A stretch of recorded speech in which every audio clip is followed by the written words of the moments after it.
You can never thin too much, really. I mean, you're gonna get in here and thin, and you're gonna be like, oh, I did a great job. And then 5 or 6 weeks are gonna go past and you're gonna realize that you didn't thin enough. Hello, beautiful subscribers. It's April 28th here, southeastern Pennsylvania, zone 7A. And today we're gonna be looking at fruit set on a bunch of different fruit trees. And we're gonna be talking about thinning. And I'm gonna be showing you how I like to thin and why I like to thin my fruit trees.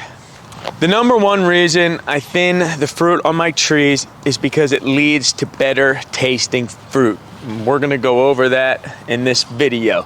But there's other reasons to thin as well, such as stress and health of the tree, overloaded branches that could be damaged and break, and disease control. If you have too many peaches on the tree, it can lead to fungal problems like brown rot. See these long branches here?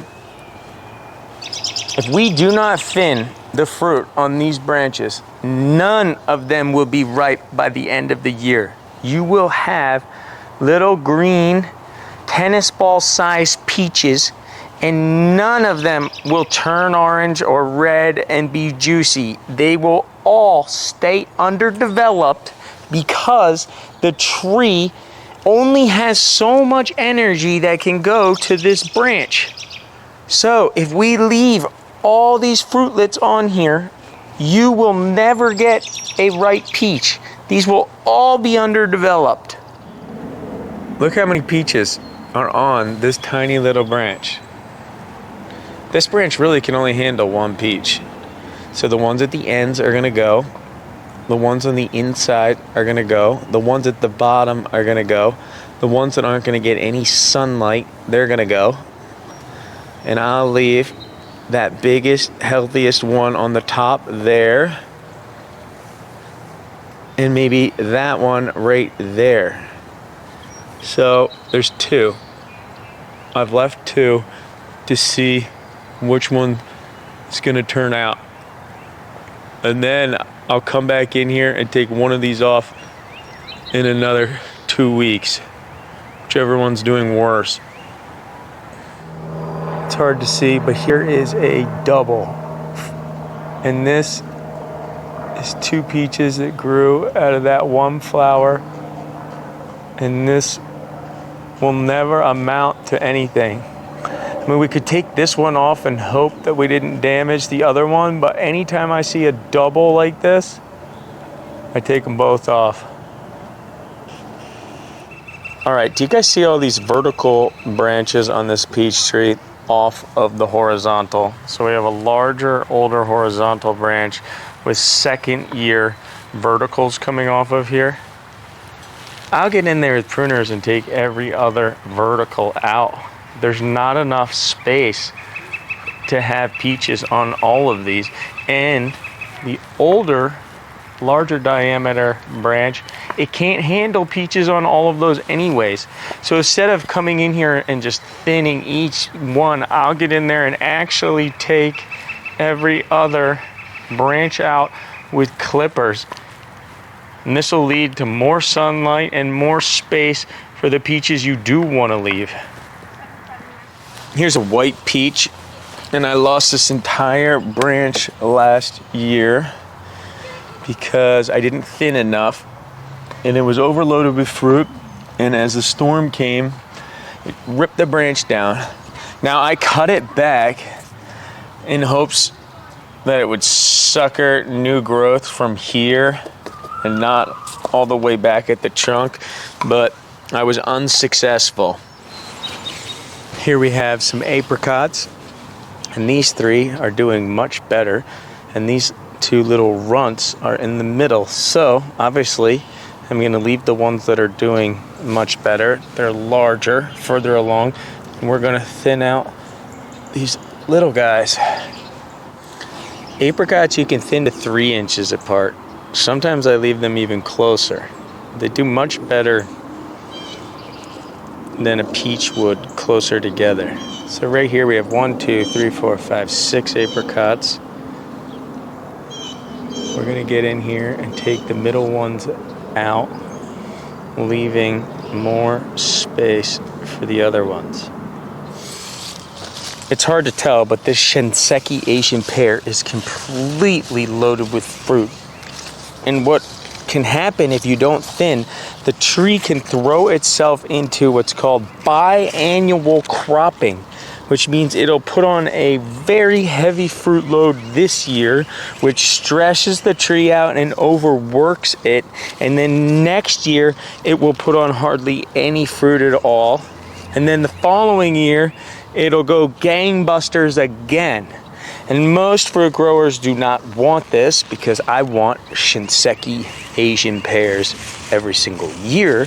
So we have to calm this tree down and not let itself overdo it by thinning the crop out. And that will stop it from going into the biannual cropping. These are Hosui Asian pears. You can see it's set a really nice crop. Some of them have these black marks on them though, so they are gonna go first. Here's a Bartlett pear, just got done blooming. You can see the fruit set. And you can see that some of these didn't get pollinated, so you can just come in here and knock the ones off gently that didn't get pollinated. Pears are like apples. We really only want one piece of fruit per bloom cluster. And if we are going to remove them, like these easily come off because they weren't pollinated. But if I wanted to remove one of these, I would have to clip it off or pinch it with my nail. We do not want to rip or pull an apple or pear off, because they generally are growing from spurs. We do not want to damage the spurs. It's much different than a peach or a plum. It's important to know your trees though. For example, this mealy Asian plum behind me, it sheds tons of fruit on its own, and it doesn't even set a big crop, so I will do little to no thinning on this tree. But further down there, the Toka Asian plum, it sets thousands of pieces of fruit, and it needs to be thinned heavily starting right now. All right, we're gonna look at the difference between a mealy and a Toka. Look, this mealy is 1, 2, 3, 4, 5 plums in this area, maybe a 5-inch area. And really, I should probably get in here and thin some of these out right now. But I know this tree likes to shed a lot of fruit on its own. So actually, for the mealy, for me, this is a good fruit set. We're gonna have a pretty big crop. Now this is the Toka. Look how many pieces of fruit are in this tiny little area. I mean, it is just crazy how much is on this tree this year. So, we're gonna have to thin heavily. These plums, you can be very aggressive, like the peaches. They produce such a big crop every single year that you will not damage it if you get in here and start taking out large amounts at a time. Like, look, I just pulled off 10 in one little pinch. So, like I do with the peaches, anyone down in the crotch that's not gonna grow good between the two branches, I'm gonna remove them there first, then any out on the tips, and then any that clutter or underneath where there's no sunlight. You can see a few of them are bigger, like a week or two ahead. They must have got pollinated earlier. Those are definitely going to stay. Look how big this tree is. Look how many pieces of fruit are gonna be on it. This is a superior plum. This is the 3rd year it's been in the ground for me, so it's relatively young. This is the 1st year that I'm letting it actually hold some fruit. So, you can see it's got a lot of fruit on it. And you can just come in here like this, and all the weak ones it was gonna drop anyways will come off. You kind of just comb your hand across it, and look, all those, see this cluster? All those were gonna fall off on their own, and you just sped the process up, and then you get to decide which ones you wanna leave. One year I didn't have time to thin the Toka Japanese plum, and it is covered with so much fruit. It was crazy all down the branches, but the fruit was mealy and like lacked flavor and lacked sugar content. So it was awesome. It looked cool. It had tons and tons of fruit, but the fruit was no good. Then the following year, I thinned it like crazy. One plum every few inches, and it tasted significantly better. So this year, I'm gonna thin one really aggressively, and I'm gonna thin the other one lightly, and then we are gonna compare the difference later on this season. All right, so most of you backyard orchard growers are gonna be able to thin your fruit by hand. But once you get over a certain number of trees, there are sprays you can use. For example, on all these apples, you can spray Ethephon, Lime-sulfur, or even Carbaryl insecticide at a high rate will thin the fruit for you, because this is a monumental task of thinning all 12 of these apple trees by hand. So orchards will come in and spray the trees after the fruitlet has gotten to a certain millimeter size, say between 5 millimeters and 20 millimeters. They'll come on and put a hormone on the trees that will cause the tree to thin a lot of its fruit on their own. And then they'll come in and do even more selective hand thinning. Here's a red delicious, and you can see that it's set a bunch of fruit. And here was a bloom cluster, and we really only want one fruit per cluster. So you want to get in here and take out any that look misshaped, any that were not pollinated, ones that are crowded, ones at the bottom that aren't going to get enough sunlight. And we want to get this cluster down to one, and then this cluster down to one. And you repeat that process over and over again. Now there's a calculation that you can do. You can go online, and it's something to do with the diameter of the trunk, which is also the age of the tree. Will let you know how many apples you should have on the tree. But this gold rush here, about this size, should hold 50 apples. No more than that. You'll stress the tree out. So it wants to grow, 50 apples on one branch, but we cannot let that happen. We have to come in here, and this branch right here, we're gonna let it have 1, 2, 3, 4, 5, 6, 7 on this branch, instead of each cluster producing fruit. And this will help the tree significantly. We want to calm the tree down. We do not want this tree to overexert itself, especially because it's only been in the ground here for 3 years. Look at all these apples on the gala. I cannot come in here though like a peach and a plum and just start ripping these off, because apples grow on fruit spurs, and they'll grow on the same fruit spurs for multiple years. So we do not want to damage these. We have to be much more careful and pinch them off with our fingers, or even use scissors, making the job more difficult than peaches or plums, where we can get crazy aggressive. Here's some good fruit set on the MacIntosh apple. 1, 2, 3, 4. This one looks weird. That one's coming off. This one's the biggest.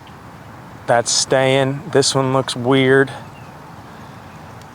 Pinching these off with my fingers, not ripping them off. All these ones under here, they're gonna go first. They're never gonna ripen. They're in the shade. They're tucked up under the other branches.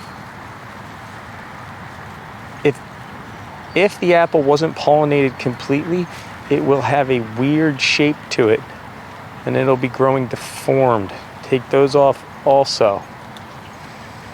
All right, so this is a really mature peach tree. It just got done flowering, and now I'll come in here and start the thinning process right away, especially with a mature peach tree.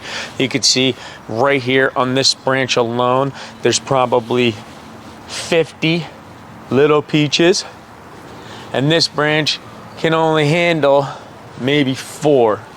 So we need to come in here and selectively pick which ones we want. Look at all these upright branches on this larger, older branch. You have 1, 2, 3, 4, and we only want to grow 1 peach every 6 inches. So this entire branch right here is only going to be 1 peach, 1 peach, 1 peach. You see all these flowers? All these one in the crotches, they're gonna go first. You'll never grow a peach down here in the crotch because it's too close to the other branch. And as it grows, it'll swell and press in here, and you'll never grow a good fruit. So that's the first thing I do. Take the ones in the crotches, then I'll come out to the ends, take the ones all the way off the end. They never grow good either. They bend the branch down. And now we'll have this one branch right here. Really, it's about the size of a pencil width. This can only handle 1 peach. All the ones underneath on the inside, they're never gonna get any sunlight. They're next. Then all these ones that are cluttered in the middle. And by the time I'm done the first round of thinning, it'll look something like that. There's 1, 2, 3, 4, 5. This one can go. Now we need to get that down to maybe 2, 1 every 6 inch for a peach. But it's still real early, so I'll wait and see which ones are doing good. Here's a nectarine. They're similar to peaches. We want 1 every 5 inches. Right here on this branch, we have 1, 2, 3, 4. And actually, they're all getting a good amount of sunlight. So I'm gonna take the run out. I'm gonna take the one at the top out. And I'm gonna leave these 2 for now. Now, if your tree is very young, like this Saturn donut peach I just planted, then we're gonna thin every single piece of fruit off of it. That way we can get the energy to go down to the root system instead of producing fruit, because right now this tree just came out of a pot and it has no real root system, and the last thing we want to do is stress it out by growing donut peaches as much as I love donut peaches. So we have to be patient and pull off every single one when the trees are young.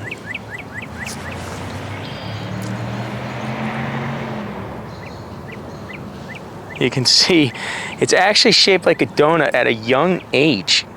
Like, this is not what a normal peach looks like. I know this is gonna be painful for you guys, especially if you have younger, smaller trees and have never gotten a big peach crop before, but trust me, you want to thin early because you're wasting all the energy that the tree's creating to thin in another week or 2. Right now, All the nutrients are being pushed out to these peaches. And if we're planning on taking them off in 2 weeks anyways, then what's the point? It's just wasted energy, wasted nutrients that could be going to our other peaches. So get in there early and thin them. You don't have to go all the way to 6 inches right away, but get in there early, like I said, April 28th right now, and thin the bulk of them off. Now, the peaches will thin on their own. There's something called June drop, and that starts early summer, and this trees will start dropping a lot of fruit on their own, but they really don't do it enough. They don't care about our taste buds. They don't care about big, juicy, ripe fruit. Really, all they care about is reproduction. So the more that they have, the better chances they have of reproduction. So if you come out here in June or early summer and you have a bunch of peaches on the ground, don't worry. It's the natural thing that the tree's doing on its own, and it does that to relieve stress and keep the tree healthy as well. Too big of a crop will lead to problems on your tree. Long story short, it's very important to thin your fruit trees. We want better quality tasting fruit. We want the trees to stay calm and less stressed out. We want to avoid diseases and damaged branches from heavy fruit loads. And we definitely don't want the trees to become biannual croppers. So thin those trees and thin them aggressively. And like always, hit that subscribe button, and I'll see you guys in the next video.